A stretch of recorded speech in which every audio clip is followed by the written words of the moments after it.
अस्सलाम वालेकुम नाजरीन, आप देख रहे हैं नया पाकिस्तान और मैं हूं शहजाद इकबाल। कानूनी महाज पर हुकूमत को बड़ा धचका लगा है। सुप्रीम कोर्ट ने जस्टिस काजी फाइज ईसा के खिलाफ सदाती रेफरेंस कलअदम करार देने का फैसला सुना दिया है। सुप्रीम कोर्ट के फुल कोर्ट बेंच के तमाम 10 जजेस ने आज अपने फैसले में जस्टिस काजी फाइज ईसा के खिलाफ सुप्रीम जुडिशल काउंसिल की कार्रवाई खत्म करने का हुक्म देते हुए काउंसिल का शो कॉज नोटिस भी खारिज कर दिया है। इस फैसले में 7 जजेस ने रेफरेंस खारिज करते हुए यह हुक्म दिया कि जस्टिस काजी फाइज ईसा की अहलिया और बच्चों की जायदादों का मामला हतमी तौर पर हल करने के लिए यह मामला एफबीआर को भेजा जाएगा, जबकि 3 जजेस जस्टिस मकबूल बाकर, जस्टिस मंसूर अली शाह और जस्टिस याया आफरीदी ने मामला एफबीआर को भेजने के बजाय यह मामला इसी मरहले पर मुकम्मल तौर पर खत्म करने का फैसला कर दिया है। जबकि जस्टिस याया आफरीदी ने जस्टिस काजी फाइज ईसा की पिटीशन को नॉन मेंटेनेबल करार देते हुए बाकी पिटीशंस की बुनियाद पर रेफरेंस खारिज करने का हुक्म दिया है। याद रहे कि वफाकी हुकूमत ने पिछले साल मई में जस्टिस काजी फाइज ईसा के खिलाफ सदाती रेफरेंस दायर करने का फैसला इस वक्त दिया था जब एक सहाफ़ी वहीद डोगर ने एसेट रिकवरी यूनिट में यह शिकायत दर्ज की थी कि जस्टिस काजी फाइज ईसा ने अपनी बरतानिया में मौजूद जायदादें जाहिर नहीं की हैं, जिसके बाद वज़ारत कानून ने वज़ीर आज़म के सामने ये मामला रखा और फिर वज़ीर आज़म ने जस्टिस काजी फाइज ईसा के खिलाफ रेफरेंस भिजवाने की समरी सदर मुमलिकत को अरसाल कर दी। सुप्रीम जुडिशल काउंसिल की जानिब से यह मामला उठाने के बाद जस्टिस काजी फाइज ईसा ने पिछले साल अगस्त में सुप्रीम कोर्ट में दरख्वास्त दायर की थी कि इनके खिलाफ सदाती रेफरेंस बदनीयती पर बनाया गया है, इसलिए इनके खिलाफ काउंसिल की कार्रवाई खत्म की जाए। सुप्रीम कोर्ट के फुल कोर्ट बेंच ने यह मामला 17 सितंबर को उठाया और अब तक इस केस की 41 समातें हो चुकी थी और आज सुप्रीम कोर्ट ने इस केस का मुख्तसर फैसला सुनाते हुए जस्टिस काजी फाइज ईसा के खिलाफ रेफरेंस खारिज कर दिया है। अदालत उज़्मा ने अपने फैसले में लिखा है कि जस्टिस फाइज ईसा के खिलाफ सदाती रेफरेंस की कोई कानूनी हैसियत नहीं है, इसलिए इसे कलअदम करार देते हुए दरख्वास्त गुजार के खिलाफ सुप्रीम जुडिशल काउंसिल में ज़ेर इल्तवा कार्रवाई और शो कॉज नोटिस भी खत्म किया जाता है। बेंच के सरबराह जस्टिस उमर अता बंदियाल समेत 7 जजेस ने हुक्म दिया है कि इस फैसले के 7 रोज के अंदर इनलैंड रेवेन्यू के मुतालिका कमिश्नर इनकम टैक्स ऑर्डिनेंस 2001 के तहत जस्टिस काजी फाइज ईसा की अहलिया और बच्चों को नोटिस जारी करेंगे ताकि वो बरतानिया की तीनों जायदादों के हवाले से वजाहत कर सकें कि ये जायदादें किन जराए और फंड से खरीदी गई। अदालत ने फैसले में वाज़ेह किया है कि नोटिस मिलने के बाद जस्टिस काजी फाइज ईसा के अहले खाना मुनासिब रिकॉर्ड और दस्तावेजात के साथ अपना जवाब जमा कराएंगे और किसी भी शख्स की पाकिस्तान में अदम मौजूदगी जवाब दाखिल करने में ताखीर की वजह नहीं बननी चाहिए और ये कार्रवाई नोटिस मौसूल होने के बाद 60 रोज के अंदर मुकम्मल होनी चाहिए, जबकि 75 रोज के अंदर कमिश्नर इनलैंड रेवेन्यू बगैर किसी ताखीर या वक्त में तोसी के इस मामले का फैसला जारी करने के पाबंद होंगे। अदालत ने वाज़ेह किया है कि इस फैसले के 7 रोज के अंदर चेयरमैन एफबीआर मुकम्मल कार्रवाई के रिकॉर्ड के साथ अपनी रिपोर्ट रजिस्ट्रार सुप्रीम कोर्ट को जमा कराएंगे और रजिस्ट्रार सुप्रीम कोर्ट ये report chief justice of Pakistan को पेश करेंगे।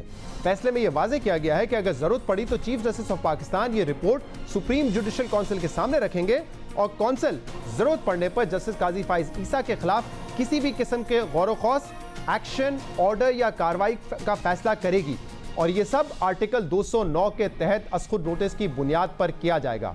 फैसले में लिखा है कि अगर 100 रोज के अंदर चेयरमैन एफबीआर ने रजिस्ट्रार सुप्रीम कोर्ट को रिपोर्ट जमा नहीं करवाई तो रजिस्ट्रार चेयरमैन एफबीआर को खत लिखेगा और इसकी वजह पूछी जाएगी और अगर इस जवाब में भी चेयरमैन एफबीआर की तरफ से रिपोर्ट पेश ना की गई तो चीफ जस्टिस ऑफ पाकिस्तान असखुद नोटिस के तहत यह मामला सुप्रीम जुडिशल काउंसिल के सामने ले आएंगे।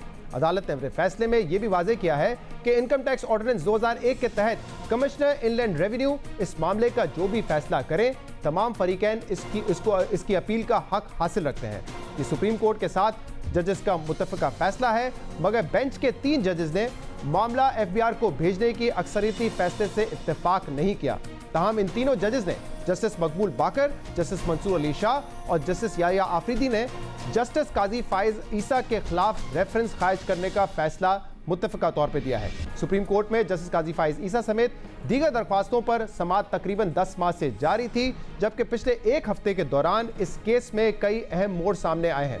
16 जून की समाअत के दौरान बेंच ने फरीकैन को यह ऑप्शन दिया था कि मामला एफबीआर को भेज दिया जाए ताकि पहले एफबीआर इस मामले पर फैसला करे और फिर एफबीआर में जायदादों की खरीदारी के ज़राए आमदन बताए जाए और अगर वहां जस्टिस काजी फाइज ईसा की अहलिया के खिलाफ फैसला आता है तो फिर यह मामला सुप्रीम जुडिशल काउंसिल चला जाएगा।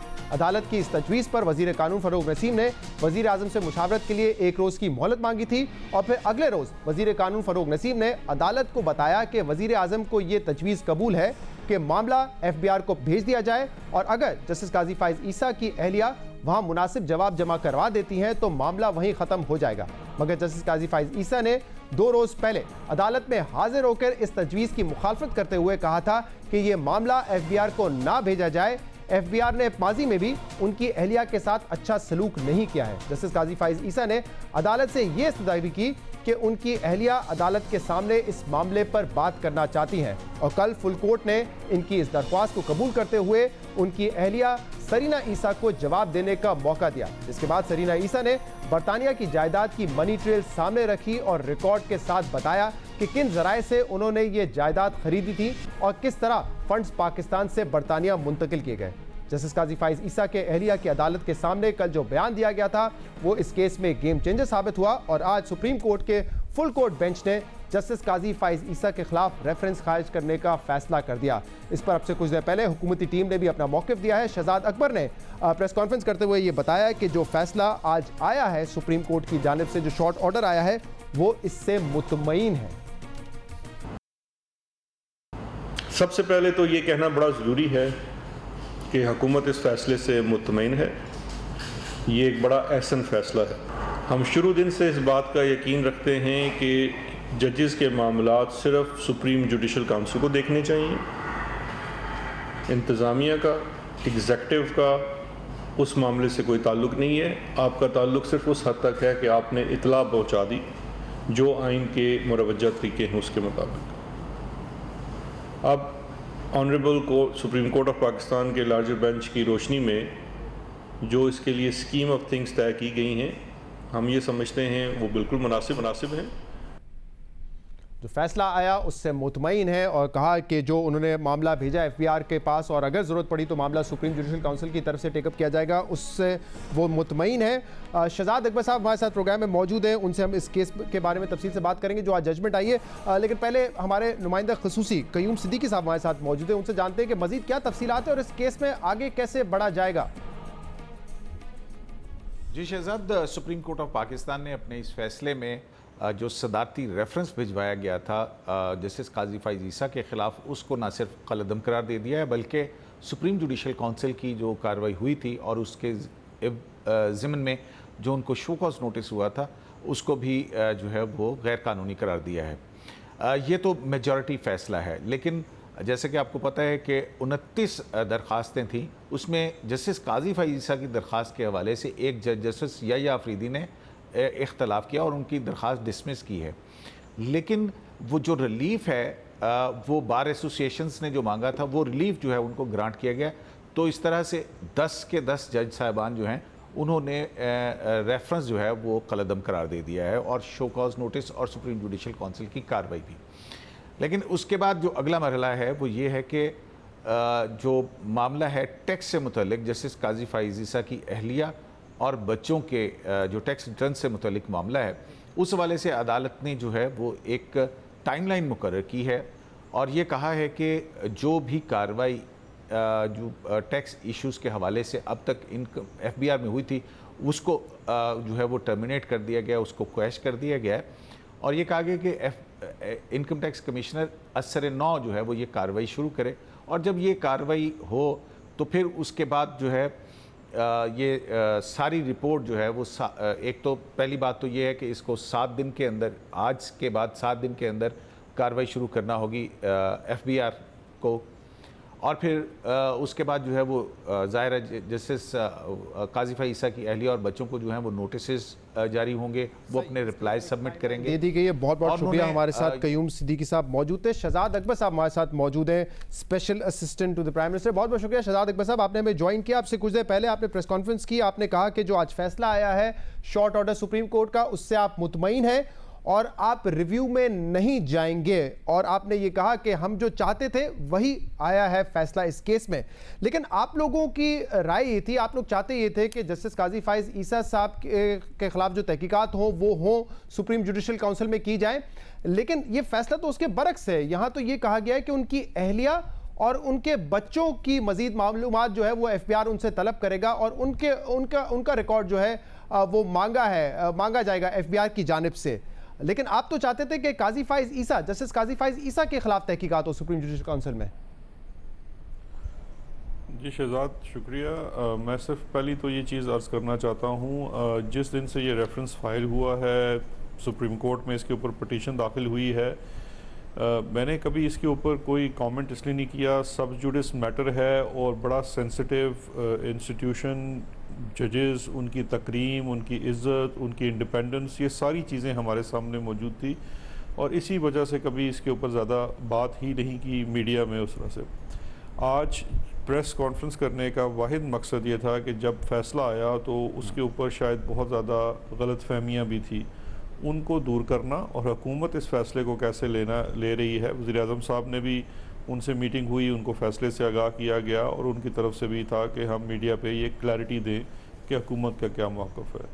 दूसरा, मैं ये भी वाज़ेह कर दूँ, आप कह रहे थे कि हम जो चाहते थे वो हुआ। देखिए, इसमें मैंने नहीं बात की कि यह मैं नहीं कह रहा कि हम जो चाहते थे। देखिए, हम चाहने की बात नहीं है। मैंने ये ज़रूर अर्ज़ किया आज अपनी मीडिया टॉक में कि बेसिकली आपके पास एक इन्फॉर्मेशन आई, आपने उसको प्रोसेस किया और बड़ा कैटेगोरिकली मैंने कहा कि इसको इंक्वायर करने का जो वाहिद फोरम हमारी नज़र में है वो सुप्रीम जुडिशल काउंसिल है। और इस फ़ैसले को भी अगर देखा जाए तो जज से मुतल्लिक कोई भी मामला अभी भी सुप्रीम जुडिशल काउंसिल ही उसको इंक्वायर करेगी।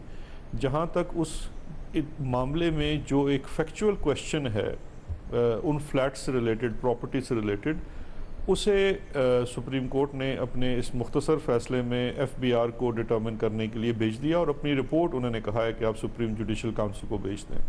और उस रिपोर्ट में जो भी कुछ हो, जो भी वो फ़ैसला करते हैं, जो भी उनके सामने चीज़ें आती हैं, पॉजिटिव हों, नेगेटिव हों, वो जब सुप्रीम जुडिशल काउंसिल के सामने जाती हैं तो आइन की आर्टिकल 209 के तहत आज खुद सुओ मोटो, जो उसमें 3 ऑप्शंस हैं कि प्रेसिडेंट रेफरेंस भेज सकता है, कोई आम शख्स कर सकता है या सुओ मोटो कर सकती है सुप्रीम कोर्ट। तो इसको सुओ मोटो में देखिए, मैं समझता हूँ यहाँ पे सुप्रीम कोर्ट ऑफ पाकिस्तान ने इट्स विजडम एक इस लिहाज से गवर्नमेंट भी कह रही है कि अच्छा फ़ैसला किया है कि एक जो काजी साहब की तरफ से, ऑनरेबल जस्टिस काजी फैज़ ईसा साहब की तरफ से एक जो एतराज़ था कि शायद रेफरेंस के पीछे कोई बदनीति थी, तो उस चीज़ को, क्योंकि ये देखिए बदनीति थी या नहीं थी, इसको कोई डिटर्मिन नहीं किया गया कोर्ट की तरफ से, क्योंकि वो एक फैक्चुअल जो चीज़ है उसके लिए एक फैक्चुअल इंक्वायरी होना ज़रूरी है।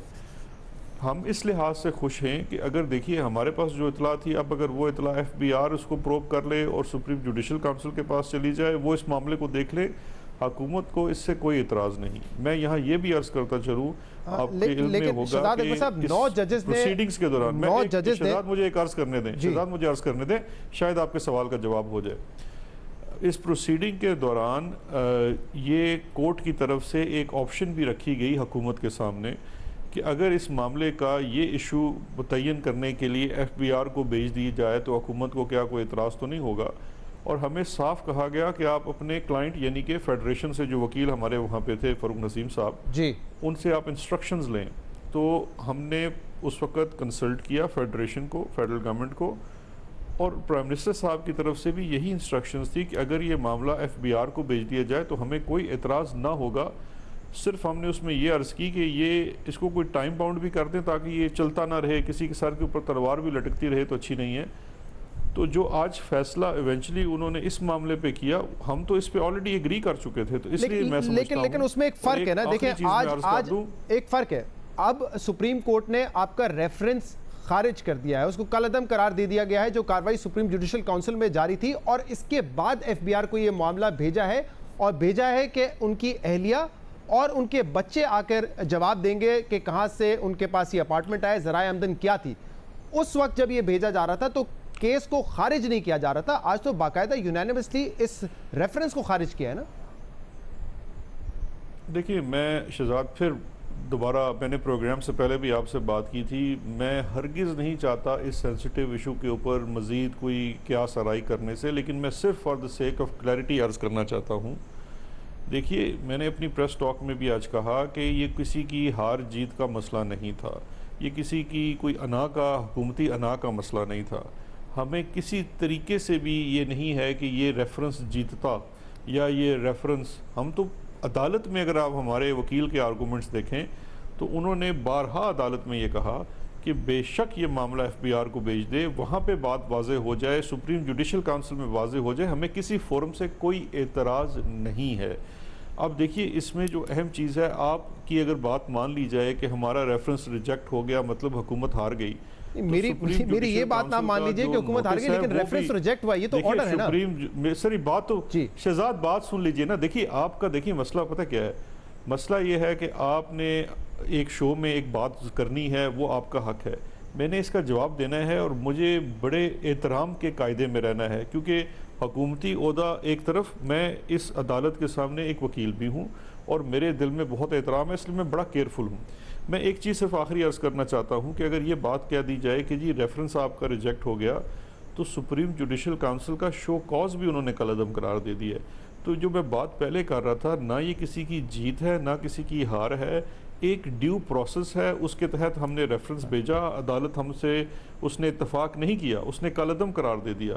अभी इसका तफसीली फैसला भी आना बाकी है, जब तफसीली फैसला आएगा तो उसको दोबारा से असर नो देखा जाएगा। अभी ये मुझे बताइए कि जो पिटिशन थी काजी फाइज ईसा साहब की, जस्टिस काजी फाइज ईसा साहब की, वो यही थी कि ये रेफरेंस जो है बदनीयती पर मबनी है। 9 जजेस ने उनकी इस बात से इत्तेफाक किया है और इसीलिए इस रेफरेंस को खारिज किया। तो बतौर वकील आप मुझे बता दीजिए कि इस बात का क्या मतलब लिया जाएगा। आप बतौर वकील छोड़ दें, आप ज़रूर माशाल्लाह इतने पढ़े लिखे, अंग्रेज़ी पढ़नी आती होगी, ये ऑर्डर आपके सामने है, कहीं इस पे लिखा हुआ है कि उन्होंने कहा है, लेकिन अभी आपने खुद कहा कि ये शॉर्ट ऑर्डर है, अभी तफसीली फैसला आना बाकी है, लेकिन जो पिटिशन थी उसकी तो बुनियाद तो यही थी ना। तो तफसीली फैसला आ जाएगा। देखिए, पिटिशन की बुनियाद मैं आपको पहला पैरा पढ़ देता हूँ, फिर आप कहेंगे आपके पास टाइम नहीं है। वो ये कहते हैं, subject to what is stated below, the order of the court is that reference number 1 of 2019 is declared to be of no legal effect whatsoever and stands quashed, and in consequence thereof the proceedings pending before the Supreme Judicial Council against the petitioner in CP Flana Flana, including the show cause notice dated 17/7/2019 issued to him stand abated। अब कहीं उन्होंने नहीं कहा कि हम उनकी बात से इत्तफाक करते हैं या इत्तफाक नहीं करते। अब ना हमें ये तशरीह करने की ज़रूरत है, ना करनी चाहिए, मुनासिब नहीं होगा, एक तफसीली फैसला आना है, तफसीली फैसला आ जाएगा, लेकिन जिसको जो भी आप अपनी जो भी तशरीह करना चाहें वो at least not at my cost, तशरीह नहीं, लेकिन तशरीह करना चाहिए, तशरीह मैं नहीं कर रहा हूं, मैं आपको बता रहा था कि जो पिटीशन थी उसमें प्ली क्या थी, है कि आपको क्लैरिटी देना। देखिए, पिटीशन के अंदर तो बहुत सारी प्लीज थी, बहुत ज़्यादा, इसके अंदर सीएम्स भी फाइल हुई, 29 पिटीशन इसमें बार काउंसिल की तरफ से भी फाइल हुई। लेकिन देखिए शहजाद, बात बड़ी सिंपल सी है, जो चीज़ें जैसी हैं उनको वैसे ही लेना चाहिए और इस तरह के सेंसिटिव मामलों में हमें उसकी बहुत ज़्यादा तशरीह नहीं करनी चाहिए। मैं अप्रिशिएट करता हूँ इस बात को कि आप इस मामले की हसासियत समझते भी हैं और आप कह रहे हैं कि हमने बड़ा ख्याल रखा है इसका, इसीलिए मेरा ये सवाल बड़ा इंपॉर्टेंट है और इसका जवाब देना बड़ा इंपॉर्टेंट है कि वो कौन सा पॉइंट था, वो कौन सा नुक्ता था जिस पर आपकी लीगल टीम को ये महसूस हुआ कि अगर ये प्रॉपर्टीज़ उनकी वाइफ, जस्टिस काजी फाइज ईसा की वाइफ है, उनके बच्चों के नाम पर है, तो इस प्रॉपर्टी का कोई ना कोई लिंक हो सकता है जस्टिस काजी फाइज ईसा से, अगर उन्होंने किसी एक साल में इसको डिक्लेयर नहीं किया था। क्योंकि ये इतना हसास मामला है, कोई ऐसा एक स्ट्रॉन्ग पॉइंट तो होगा आपकी टीम के पास जिससे आपने ये कनेक्शन बनाया। बड़े समझदार शहजाद जी, शहजाद आप बड़े समझदार हैं, आप बड़े पढ़े लिखे हैं और बड़े अच्छे एंकर हैं आप, लेकिन इस वक्त आप मुझसे स्पेकुलेशन करवाना चाह रहे हैं, जो मैं नहीं करूंगा। मैं आपको पहले कह चुका हूं, ऐसे तमाम सवालात के ऊपर मेरा जवाब, ये आप कह रहे हैं कि आपका रेफरेंस, सर ये आपका रेफरेंस था, सर क्या आपका रेफरेंस स्पेकुलेशन पर मबनी था? रहेगा, आप जितने मर्जी सवाल देखिए, नहीं आप मुझसे स्पेकुलेशन करवाना चाह रहे हैं, आप मैं स्पेकुलेशन जरूर प्रूव करना चाहेंगे। उसके लिए आप इसको मैं रिफ्रेज कर देता हूं अपने सवाल को। दिया कि मैं इस इस 13 सफाती ऑर्डर से बाहर एक बात भी नहीं करूंगा। मैं इस ऑर्डर की बात कर रहा हूं, अलावा मुझसे कोई भी सवाल करेंगे, ऑर्डर के बारे में ही बात कर रहा हूं, मैं इस ऑर्डर के बारे में बात कर रहा हूं क्योंकि इस ऑर्डर में ये कहा गया है कि एफबीआई जो है वो नोटिस भेजेगा, काजी फाइज ईसा साहब की अहलिया और उनको बच्चों को और उनसे तफसीलात लेगा और वो डॉक्यूमेंट्री एविडेंस अपना प्रोवाइड करें, ये कहा गया है ना इस जजमेंट में। मैं ये पूछ रहा हूं कि आप लोगों ने कहा था कि इसका कनेक्शन है फाइज ईसा साहब के साथ इन प्रॉपर्टीज का, ये इस ऑर्डर में नहीं लिखा हुआ, ये कैसे एस्टैब्लिश किया था आपने? मैंने कब कहा था शहजाद? रेफरेंस किस बुनियाद पर बनाया गया? कहां लिखा हुआ है रेफरेंस किस बुनियाद पर बनाया गया? आप रेफरेंस को देखें, रेफरेंस में देखें शहजाद, आप अगर रेफरेंस को लेके चलेंगे तो रेफरेंस के साथ एक शो कॉज है।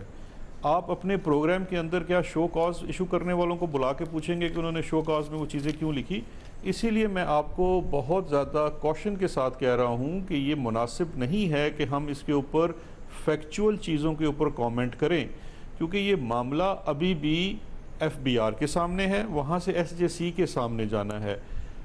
आप इसकी किसी भी फैक्चुअल चीज़ के ऊपर, एक चीज़ A है, B है, C है, मेरी आपसे दरख्वास्त है उसके ऊपर कमेंट ना करें, क्योंकि ये वही वाली स्पेकुलेशन होगी जो मैं कम से कम नहीं करना चाहता। नहीं, आपने जब मैं चला जाता हूं प्रोग्राम से, आप जितना मर्जी आप करें, पता नहीं क्यों उसको स्पेकुलेशन समझ रहे हैं। मैं तो कह रहा हूं कि वो कौन से फैक्ट्स थे जिसकी बुनियाद पर ये फैसला किया होगा ना कि रेफरेंस बनता है, क्योंकि देखिए जितने भी लॉ एक्सपर्ट्स से सुनिए, सवाल मेरा सुनिए, जितने अगर सवाल मेरा मुकम्मल हो जाए फिर जवाब दीजिएगा इसका। नहीं, मैं आपका सवाल नहीं सुनूंगा, नहीं, क्योंकि आप मेरा जवाब नहीं सुनते, मैं आपका सवाल नहीं सुनूंगा। देखिए, आपके प्रोग्राम का टाइम बहुत ज़्यादा है, आप उसके अंदर ज़रूर किसी और को बुला लीजिए, लेकिन मैंने आपसे अर्ज़ की है कि इस ऑर्डर के अलावा किसी चीज़ के ऊपर भी कमेंट करना, स्पेशली जो फैक्ट्स हैं जो अभी भी अलाइव हैं, अभी वो डिटर्मिन नहीं हुए, अभी उन पे फैसला नहीं हुआ, उनके ऊपर टीवी शो के ऊपर बैठ के बात करना इस सेंसिटिव ऑफिस के सामने रखते हुए, बिकॉज इस वक्त भी जो इसमें कंसर्न्ड जज साहब हैं, वो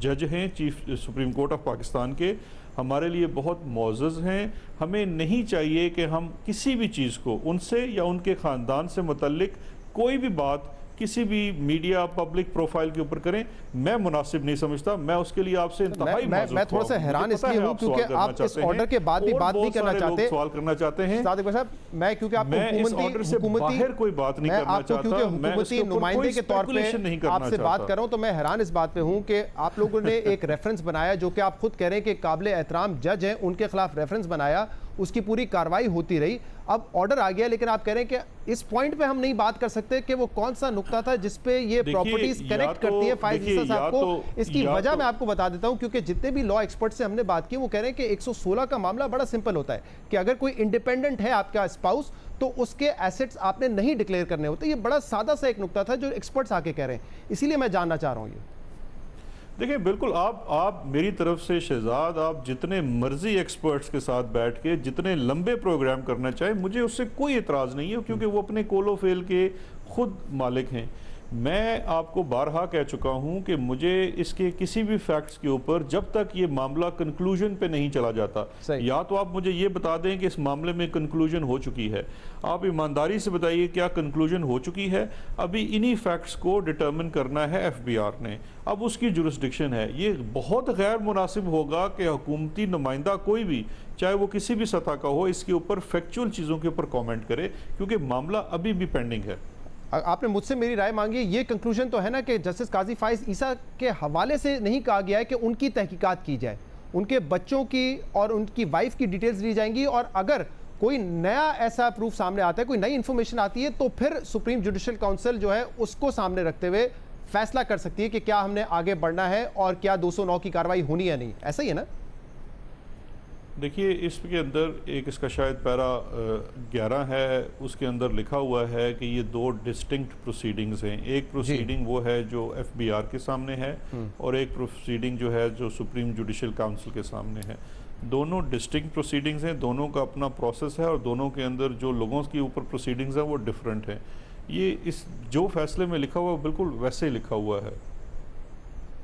शहजाद अकबर साहब, क्योंकि आप अदालत में मुसलसल मौजूद थे, कल जब उनकी अहलिया जस्टिस काजी फाइज साहब की अहलिया आई, उन्होंने सारी अपनी मनी ट्रेल बताई, और क्योंकि आप लोगों ने भी सदर मुमलिकत को ये भेजने से पहले, वज़ीर आज़म को भेजने से पहले अपने अपने तौर पे कहा था कि हमने इसकी तहकीकात की है, तो कल जो जवाब आया क्या वो आपकी तहकीकात से मुख्तलिफ था? क्या आप मुतमईन थे जो जवाब उन्होंने अपनी मनी ट्रेल बताई कल, जिसपे जजेस ने कहा कि वो मुतमईन है कि उनके पास तमाम मटीरियल मौजूद है? फिर देखें शहजाद, दोबारा इंतहाई आपसे अदब और कहते हैं माजरत के साथ जी, फैक्चुअल चीज़ों में मैं नहीं जाना चाहता, लेकिन मैं सिर्फ आपको वो चीज़ें जो कोई ओपन कोर्ट थी उसके अंदर 2 चीज़ें अर्ज़ कर देता हूँ। पहली बात बड़ी वाज़े तौर पे कहना चाहता हूँ कि हमने कोई तहकीकात नहीं की। तहकीकात के लिए लफ्ज़ इन्वेस्टिगेशन है, इंक्वायरी है, वो सिर्फ और सिर्फ जो सवाबदीद है वो सुप्रीम जुडिशल काउंसिल की है। हमने इस पर बड़े लंबे आर्गूमेंट्स किए, हमारी तरफ से रिटन आर्गूमेंट्स भी जमा हुए। नहीं, सदर पाकिस्तान के लिए भी जो आइन के अंदर है, मैं आपसे दरख्वास्त करूँगा उसको ज़रा देख लीजिए। 209 का सब आर्टिकल 5 है जिसमें है ही फॉर्म्स दी ओपिनियन। वो भी तहकीक नहीं कर सकते, वो सिर्फ प्राइमा फेसी ओपिनियन बनाते हैं, यानी कि बादी नज़र उनके सामने जो मुख्तसर चीज़ आती है। क्योंकि देखिए जो हमारी कॉन्स्टिट्यूशन की स्कीम्स ऑफ थिंग्स हैं उसमें एग्जेक्टिव को इख्तियार नहीं दिया जा सकता कि वो एक पूरी लंबी तफ्तीश शुरू कर दे जुडिशरी सुपीरियर जुडिशरी के ख़िलाफ़। और मैं समझता हूँ वो बड़ी अच्छी स्कीम ऑफ थिंग्स है, बिकॉज उसमें इंडिपेंडेंस ऑफ जुडिशरी प्रोटेक्ट हुई है। जो आप अदालत का कह रहे हैं कि अदालत के अंदर हुआ, देखिए चूँकि ये उनकी अहलिया का इस्तफसार था, वो अदालत से बात करना चाहती थी, वो वीडियो लिंक से बात हुई, उन्होंने जो डॉक्यूमेंट्स दिखाए, जो डॉक्यूमेंट्स दिए वो किसी पार्टी को नहीं दिए गए। तो मुझे इल्म नहीं है कि वो क्या चीज़ें दिखाएगी, और ना ही मैं कंसर्न्ड या कॉम्पिटेंट आदमी हूँ उसके ऊपर फैसला देने के लिए कि उससे मुतमिन हूँ या नहीं हूँ।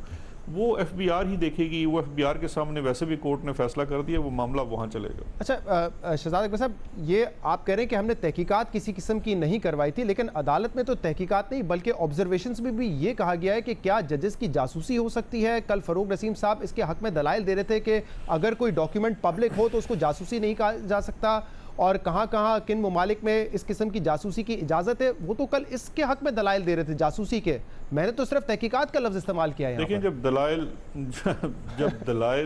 दलाइल और दलाइल के अंदर जो सवालात होते हैं अदालत के, मैं being a student of law आपसे अर्ज़ करना चाहता हूँ, और ये आप बेशक आपके यहाँ इतने ज़्यादा एक्सपर्ट्स आते हैं, आपसे उनसे पूछ लीजिएगा, जो ऑब्ज़र्वेशंस नहीं होती वो सवालात होते हैं अदालत के। अदालत की ऑब्ज़र्वेशंस उनके रिटन ऑर्डर्स के अंदर आती हैं।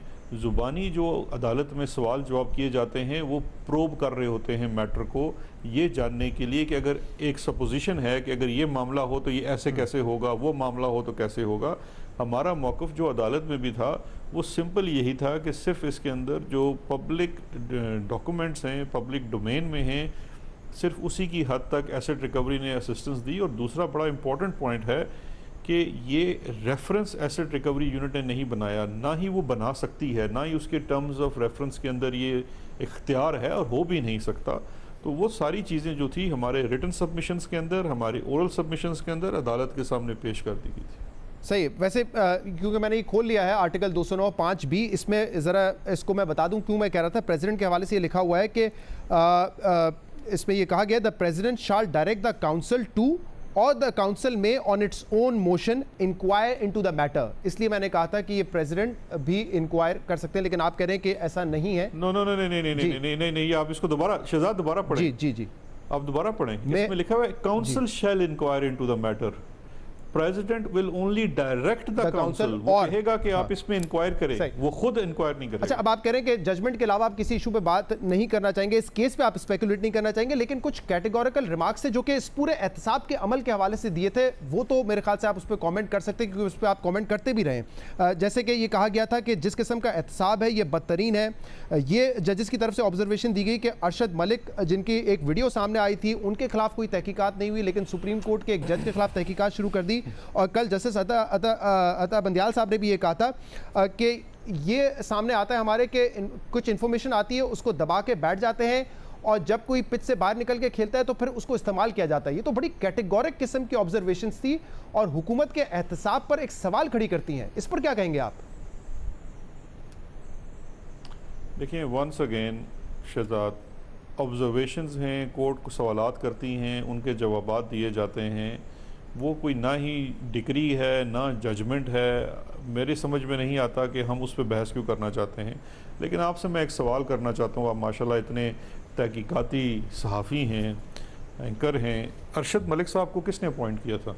तहकीकात किसने करनी थी? वो भी जिन्होंने अपॉइंट किया था उन्होंने करनी थी, या जो मौजूदा लॉ मिनिस्ट्री और लॉ मिनिस्टर है उन्होंने इनिशिएट करनी थी? नहीं, तहकीकात किस चीज़ की? देखिए, जब एक चीज़ मंजर आम पे आई वो तहकीकात FIA कर रही है। वो मामला इस्लामाबाद हाई कोर्ट के, क्योंकि उसके जो इंतज़ामी मामलात के भी सरबराह होती है, मुतलका हाई कोर्ट होती है।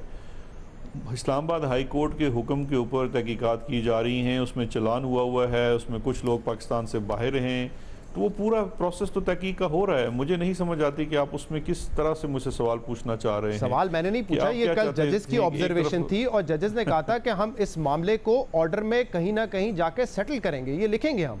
ये जजेस की ऑब्जर्वेशन थी, मैंने नहीं उठाया था अरशद मलिक साहब।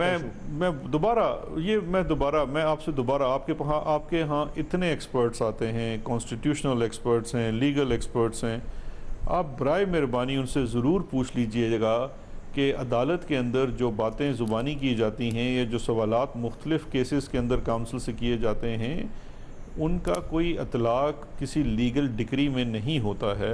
वो और कोर्ट्स खुद भी कहते हैं, इस प्रोसीडिंग्स के दौरान जजेस ने खुद कहा कि हम ये सवालात इसलिए करते हैं कि जो सवाल हमारे जहन में उठता है हम उसको पूछ लेकिन हमारे यहाँ सियासत में उन ऑब्जर्वेशंस को, उन रिमार्क्स को उठा के किसी के खिलाफ चार्जशीट बनाना, वो चार्जशीट नहीं बनाया जाता, लेकिन हमारे यहाँ सियासत में उन ऑब्जर्वेशन और रिमार्क्स को इस्तेमाल जरूर किया जाता है और ये तमाम पार्टीज की तरफ से, आपकी तरफ से भी बहुत मर्तबा किया गया था। आप कर रहे हैं जी शहजाद, वो तो मैं तो आपसे सवाल कर रहा हूँ, सियासी मकासद के लिए तो पार्टीज इस्तेमाल करती हैं, जब बाद में उनको ये कहना पड़ता है कि इनको खुदा के वास्ते सियासत के लिए इस्तेमाल पार्टी है। शहजाद आप भी तो पार्टी हैं, आप बहुत बहुत शुक्रिया, बहुत बहुत शुक्रिया। हमारे साथ मौजूद है शहजाद अकबर साहब, वज़ीर आज़म के special assistant to the prime minister. एक ब्रेक लेंगे और इसके बाद मज़ीद बात करेंगे।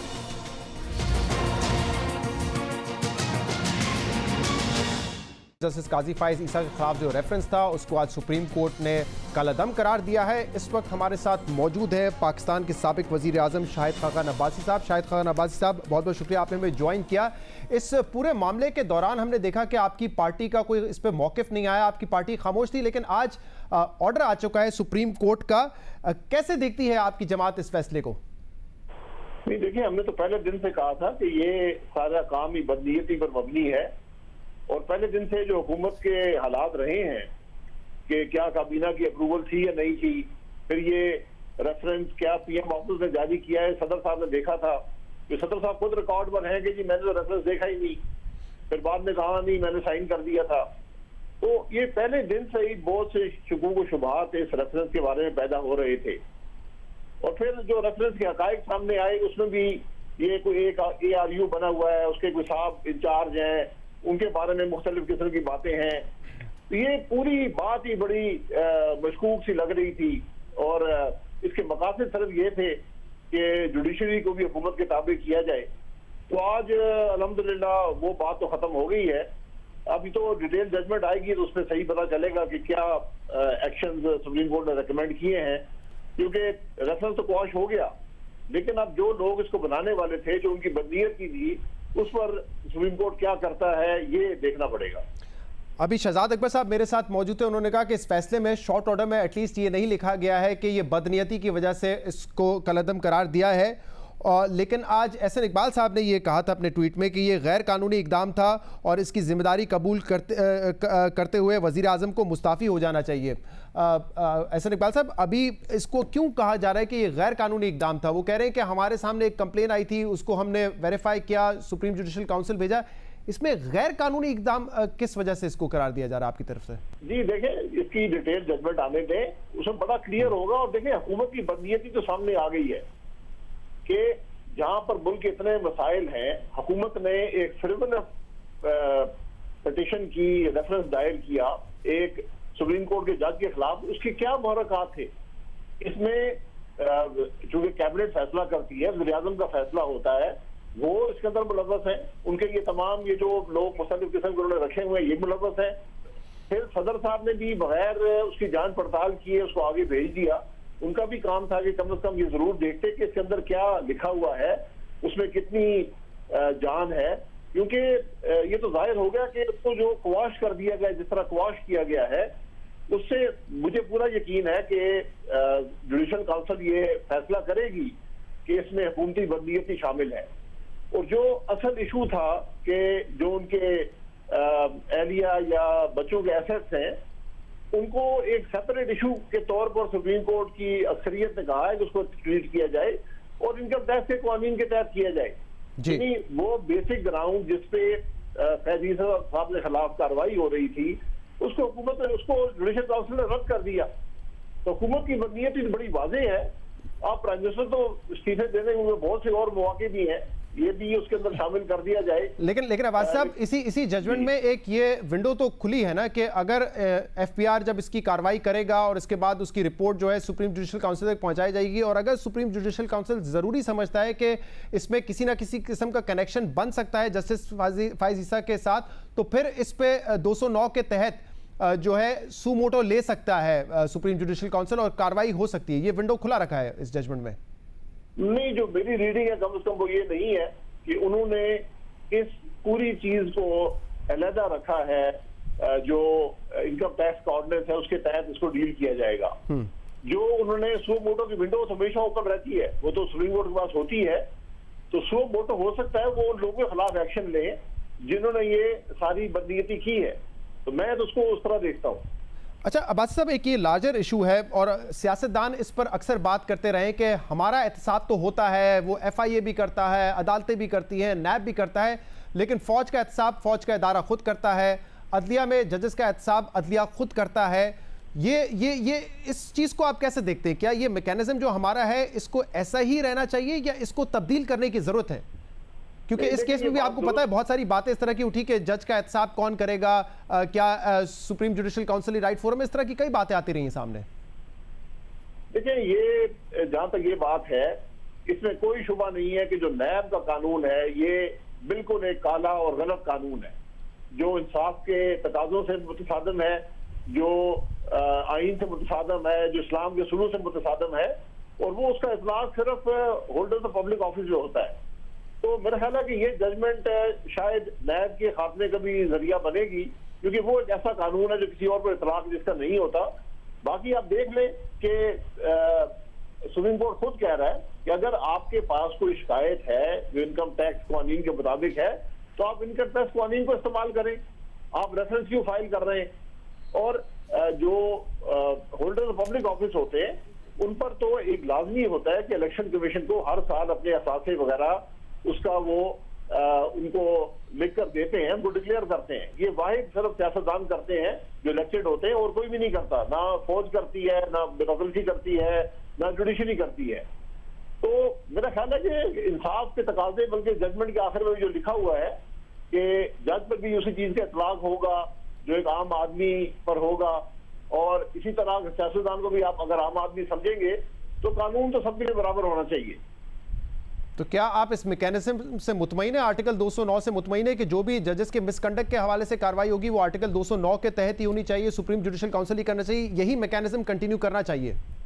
जी, फिलहाल तो यही आपके पास ऑप्शन मौजूद है, कोई और ऑप्शन है नहीं। लेकिन इसका ये मतलब जो जजमेंट में भी है, ये मतलब नहीं है कि जो जज हैं उनके ऊपर किसी और कानून का इतलाक नहीं होता। अगर वो इनकम टैक्स की वायलेशन करेंगे तो उसके वहां भी लायबिलिटी होगी, किसी और चीज की करेंगे, लेकिन बिल्कुल ऐसा ही है। के लिए जो है वो 209 ही है। जी, फोरम जो है वो सुप्रीम जुडिशल काउंसिल ही होगा। बहुत बहुत शुक्रिया। शाहिद खान अब्बासी साहब हमारे साथ मौजूद थे। एक ब्रेक शामिल करेंगे। जो आज ऑर्डर आया है इसमें कुछ कानूनी नुकात हैं जिस पर हम बात करेंगे, और हमारे साथ लॉ एक्सपर्ट भी मौजूद होंगे और हमारे साथ टैक्स एक्सपर्ट भी होंगे। एक ब्रेक के बाद इस पर बात करेंगे। हमारे साथ रहिए। सुप्रीम कोर्ट का आज फैसला आया है। जस्टिस काजी फाइज ईसा के खिलाफ जो रेफरेंस था उसको कलअदम करार दिया गया है। इस पर हम मजीद बात भी करेंगे, जिसके लिए हमें ज्वाइन किया है सुप्रीम कोर्ट के एडवोकेट हैदर वहीद साहब ने, और हमें ज्वाइन किया है टैक्स एक्सपर्ट डॉक्टर इकरामुल हक साहब ने। आप दोनों का बहुत बहुत शुक्रिया। हैदर वहीद साहब, पहले आपसे जानना चाहूँगा कि इसमें ये तो वाज़े तौर पर लिखा है कि जो 7 जजेस थे उन्होंने ये कहा है कि FBR जो है वो जस्टिस फाइज ईसा साहब की अहलिया और उनके बच्चों से तफसीलात लेगा और वो तफसीलात उनको फराम करनी पड़ेंगी। बाकी तो उसका एक टाइम फ्रेम भी दिया गया है। लेकिन ये किस सूरत हाल में हो सकता है, किस सिचुएशन में हो सकता है कि इस कार्रवाई को 209 में तब्दील किया जाए और अस खुद नोटिस ले सुप्रीम जुडिशल काउंसिल? वो क्या सिचुएशन हो सकती है? देखें, ये बड़ा इस वक्त तो मुझे मुश्किल नजर आ रहा है। एक तो जवाब एहलिया ने देना है, तो बात फाइज ईसा साहब तक वहाँ उनके जवाब या उनके शो कॉज के डिसीजन में किसी तरह ये बात जुड़ जाए कि ये जिम्मेदारी एक्चुअली जस्टिस साहब की थी, उन्होंने डिक्लेयर नहीं किया और उन्होंने जान के डिक्लेयर नहीं किया, उन्होंने 116 वायलेट किया और लिहाजा मिसकॉन्डक्ट था। तो ये बड़ा फार फेच लगता है। इसमें 2-3 चीजें हैं कि देखें, ये जो होना है FBR के सामने, एक तो एहलिया और बच्चों का केस है, फिर ये वापस जो है वो सुप्रीम कोर्ट जाना है। सुप्रीम कोर्ट अगर इसे सुप्रीम जुडिशल काउंसिल के पास रखेगी सामने, सुप्रीम जुडिशल काउंसिल जो कि चीफ जस्टिस साहब हेड कर रहे हैं इस वक्त, वो देखेंगे कि यहाँ पे जो भी फैसला आया है एफबीआर की तरफ से उससे मिसकॉन्डक्ट का कोई केस बनता है या नहीं बनता, तो उस सूरत में वो सुओ मोटो जो है वो एक्शन ले सकते हैं। तो इस वक्त जो सारी सूरत हाल मजमूई तौर पे नजर आ रही है, ये बड़ा मुश्किल है कि एक्चुअली ऐसा हो पाएगा, लेकिन थियोरेटिकली ये मुमकिन है कि एहलिया के केस में ऐसी चीज जो है वो सामने आए जिससे लगे कि ये जस्टिस फाइज ईसा की जिम्मेदारी थी और उन्होंने जान के डिक्लेयर नहीं किए और ये बेगम की जिम्मेदारी नहीं बल्कि उनकी थी।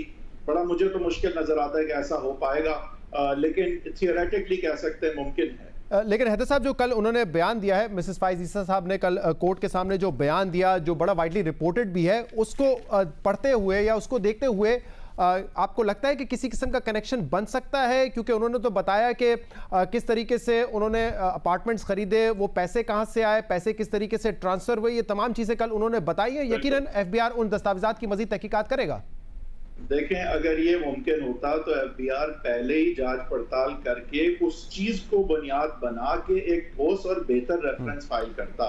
ये जो खोखला और बदनीयती पर मबनी रेफरेंस फाइल हुआ है, उसकी एक वजह ये है कि ये अगर मश्क पहले होती तो उसमें भी कुछ नहीं निकलना था। अगर ये इस एफबीआर की मश्क से वाकई कुछ ऐसे शवाहिद सामने आते या आने थे जो जस्टिस साहब को इम्प्लिकेट करते, तो ये मश्क पहले हो चुकी होती। ये तो मश्क पहले होनी चाहिए थी ना। द फैक्ट कि ये मश्क पहले नहीं हुई, इनफैक्ट मैलिफाइडीज की तरफ इशारा करता है मेरी कानूनी राय में। तो मेरे ख्याल से ये बड़ा मुश्किल होगा मेरे ख्याल से कि एफबीआर के सामने कोई ऐसी बात निकले कि फिर supreme judicial council suo motu एक नया रेफरेंस जो है वो उसमें प्रोसीड करे जस्टिस फाइज ईसा के खिलाफ। थियोरेटिकली पॉसिबल है, लेकिन प्रैक्टिकली मेरे ख्याल से बहुत मुश्किल। सही है। डॉक्टर इकराम साहब, इस ऑर्डर में ये कहा गया है कि 7 दिन के अंदर जो कमिश्नर इनलैंड रेवेन्यू है वो नोटिस देंगे। अब नोटिस के हवाले से लिखा गया है कि जो स्पाउस यानी कि उनकी अहलिया, उनके बच्चों को जो नोटिस देंगे उसमें उनसे एक्सप्लेनेशन मांगी जाएगी कि nature and source of funds क्या थे, यानी कि वो ज़राए आमदन क्या थे जिनसे उन्होंने 3 अपार्टमेंट्स खरीदे, और बारी बारी इसका बताना पड़ेगा।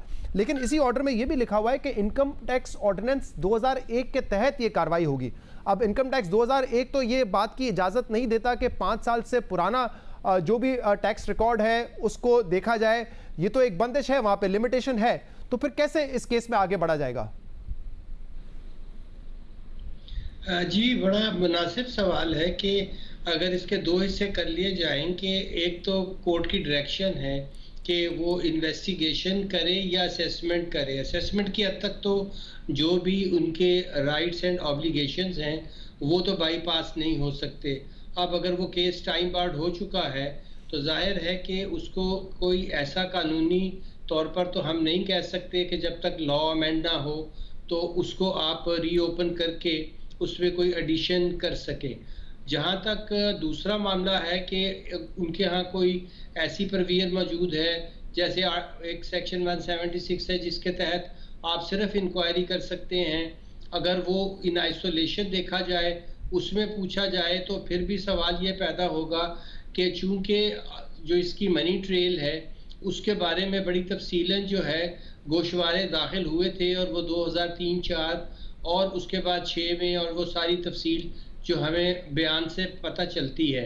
और ये जो थे जब एक दफ़ा कोई रिटर्न फाइल हो जाती है वो एक असेसमेंट की शक्ल इख्तियार कर लेती है, तो उसको आप लाइटली जो है वो अनडू नहीं कर सकते।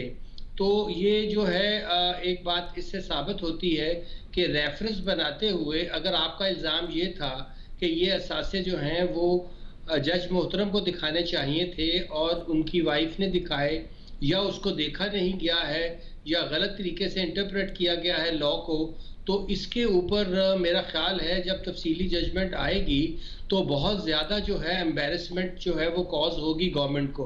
अभी वो जिस तरह की बातें कर रहे हैं कि ये विन विन सिचुएशन है, हमारा कुछ हसासियत का मसला है, कुछ हमें ये इस अब दे आर एक जो उनको एक बहुत सॉरी फिगर कट करनी पड़ी है कि एक जज मोहतरम के ख़िलाफ़ बगैर सोचे समझे, बगैर तहकीक किए, बगैर उस एजेंसी से जिसका ये टैक्स का मामला था उसकी जांच पड़ताल किए बगैर आप फरमा रहे हैं कि हाँ हमें कोई इतराज नहीं है कि अगर वो टैक्स वाले तहकीक कर लें, तो जरा पूछा जाए कि जब आपका रेफरेंस की बुनियाद ही एसेट की डिक्लेरेशन थी और आपकी जब बुनियादी ये थी कि ये जो है एसेट्स किसके नाम पर होने चाहिए, इसकी जो है फिनेंसिंग किसने की है, तो इसकी तहकीक आप बाद में फरमाएंगे और रेफरेंस पहले फाइल करके उनका जो है वो मीडिया में ट्रायल फरमाएंगे और फिर उनको भी जवाबन जो है अपने दिफा में वो कहने का पूरा हक है।